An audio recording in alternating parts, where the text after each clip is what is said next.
دعا مسلمان میں عقیدہ توحید پختہ کرتی ہے، اور دعا اس دولت کا نام ہے جو صرف مومن کے پاس ہے، کافر کے پاس نہیں۔ نبی پاک علیہ السلام نے فرمایا الدعاء صلاح المومن، دعا مومن کا ہتھیار ہے، کافر کے پاس یہ ہتھیار نہیں ہے۔ مومن جب اپنے مالک کے حضور دعا مانگتا ہے نا، دنیا میں آپ کسی سے زیادہ مانگے تو وہ ناراض ہو جاتا ہے، وہ کہتا ہے بھائی تو نے تو کام بنا لیا ہے، کل بھی دیا تھا، پرسوں بھی دیا تھا، روز روز تجھے کون دے؟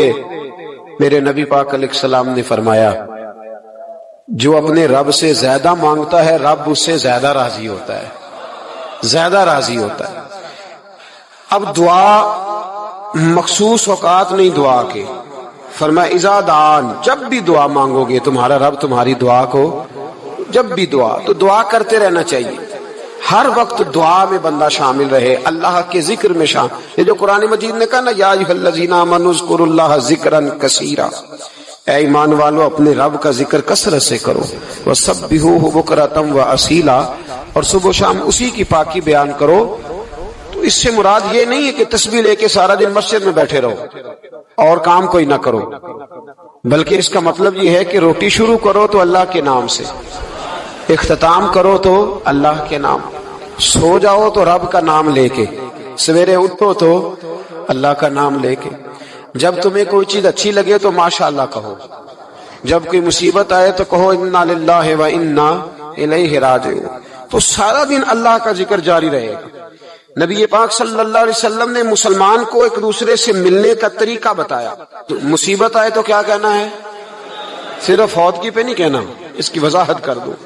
کوئی بھی الذین اذا اصابتہم مصیبہ، جب بھی کوئی مصیبت آئے اللہ کے بندے کہتے ہیں ہم اللہ کی طرف سے آئے ہیں اور اللہ کی طرف ہی ہم نے لوٹ جانا۔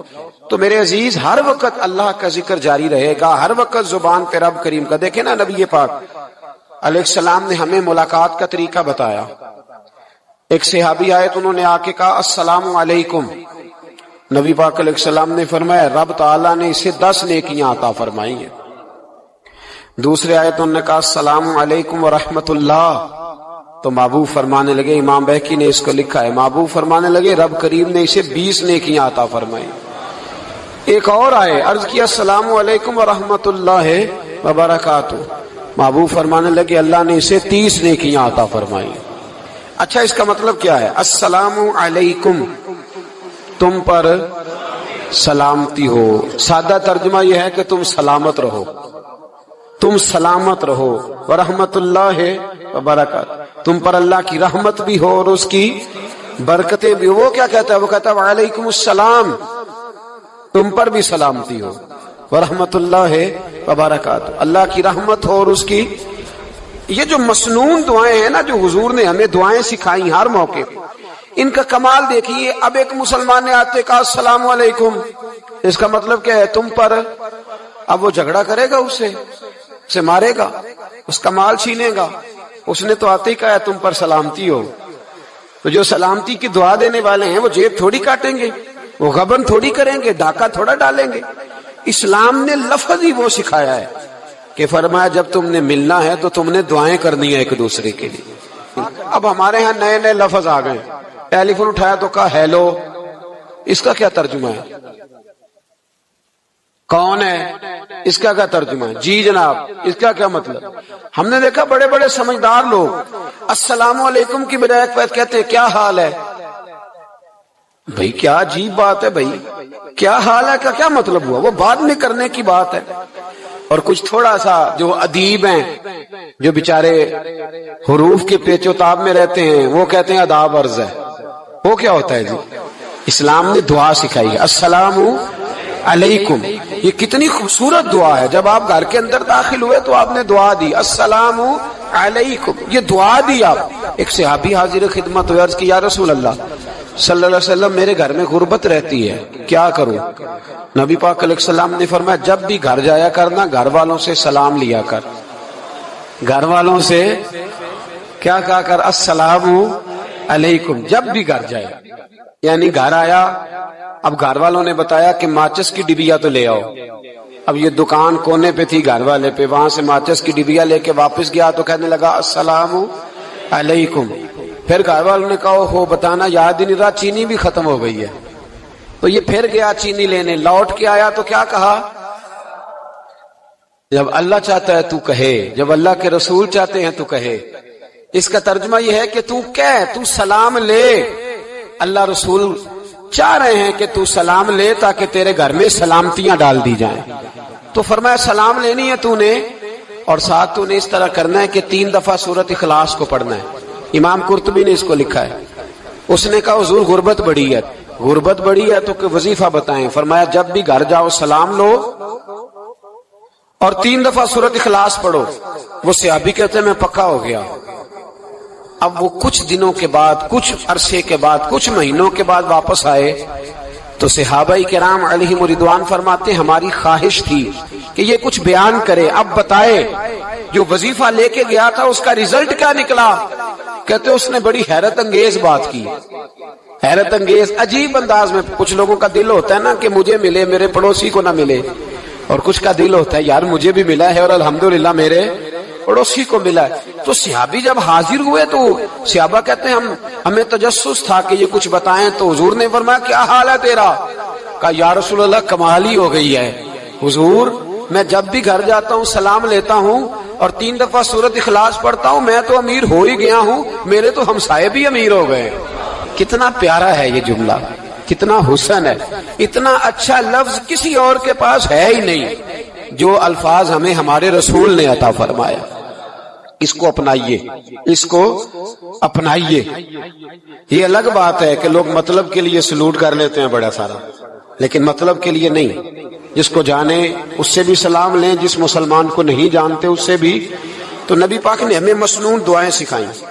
رات کو جب سونے لگیں اللہ کے رسول صلی اللہ علیہ وسلم نے ہمیں دعا سکھائی. حضور نے فرمایا جب سونے لگو تو مسلم شریف میں فرمایا تم نے یہ دعا پڑھنی, اللہم باسمک اموت و احیا.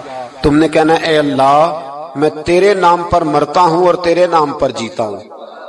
نبی پاک صلی اللہ علیہ وسلم نے ایک حدیث میں فرمایا کہ یہ جو نیند ہے نا یہ موت کی چھوٹی بہن ہے, یہ موت کا ایک حصہ ہے. جس طرح انسان سو جائے تو کوئی خبر نہیں ہوتی کیا ہو رہا ہے, بالکل وہ اٹھا ہے تو اس نے کہا ہو یہ کیا ہوا. سو جاتا ہے نا آدمی, اسے خبر نہیں ہوتی. اوہو میں نے تو 11 بجے اٹھنا تھا, یہ تو 3 بج گئے. اب اسے خبر نہ رہی. سوتے ہوئے لوگ چوری کر لیتے ہیں, بلکہ اس طرح بھی ہوتا ہے کہ آدمی نے گکھڑ اترنا تھا, وہ پنڈی سے آ رہا تھا لیکن وہ سویا ہوا تھا. آنکھ تب کھلی جب کاموں کی آ گیا تھا. اب اس کا اس پر زور, تو فرمایا کیا پتا اب تو کھل گئی کاموں کی, جا کے لاہور جا کے کسی جگہ پہنچ کے. تو یہ بھی ممکن ہے کہ کھلے ہی نہ, نیند ہی موت کا سبب بن جائے. تو کہہ کے سو کہ یا اللہ تیرے نام پہ سو رہا ہوں. اللہ کس نام پہ سو رہا ہوں یار. اگر ہم ان دعاؤں کا حسن سمجھے, مت اللہم باسمک اموت و احیا, یا اللہ میں تیرے نام پہ سوتا ہوں اور تیرے نام پر اٹھتا ہوں. گویا کہہ رہا یا اللہ میری نیند بھی تیرے فضل سے ہی ہے, اور اگر آنکھ کھل جائے تو وہ بھی تیرے فضل سے ہی ہے.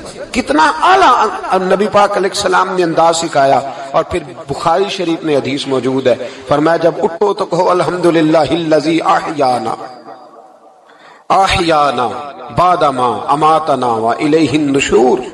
فرمایا جب تم سو کے اٹھو تو پھر کہو اے اللہ ساری تعریفیں تیرے لیے, تمام تعریفیں جس نے ہمیں موت کے بعد حیات دی.